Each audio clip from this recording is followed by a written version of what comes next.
तोरे चलते high school में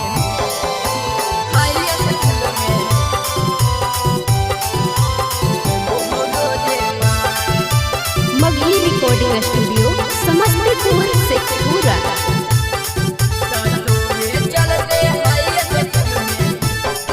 अगे स्कूल डर से छोड़ी के छौरी पेनो सूट सलवार। स्कूल डर से छोड़ी के छौरी पेनो सूट सलवार। तोरे चलते हाई स्कूल में होबो हो रोजे मार। तोरे चलते हाई स्कूल में होबो हो रोजे मार। अगे देखा के अपन रूपा बदनी छौरन के बिगाड़।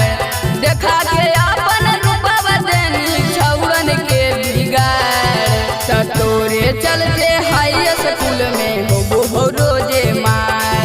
तोरे चलते हाई स्कूल में होबो हो रोजे मार। तोरे चलते हाई स्कूल में म्यूजिक बाय अमित गुप्ता। हो रोजे मार। तोरे चलते हाई स्कूल में हो रोजे मार। अखिया के कजरा रूपबा हगवा समान गे। लग पूरा सत से तोरा बनल कुन भगवान गे। हे गे अखिया के कजरा रूपबा हगवा समान गे। लग पूरा सत से तोरा बनल कुन भगवान गे। अगे के सियारा कोई खुला दिल में गड़ो हो बार बार। के सियारा कोई खुला दिल में गड़ो हो बार बार। तोरे चलते हाई स्कूल में होबो हो रोजे मार। तोरे चलते हाई स्कूल में होबो हो रोजे मार।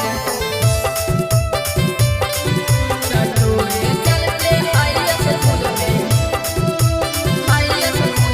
Music by Amit Gupta. हो रोजे मार।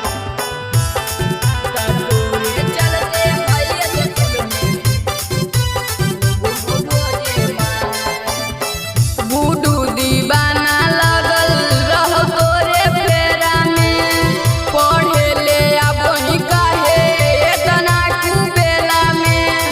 एतना कुबेला में बूढ़ू दीवाना लगल रहो तोरे फेरा में।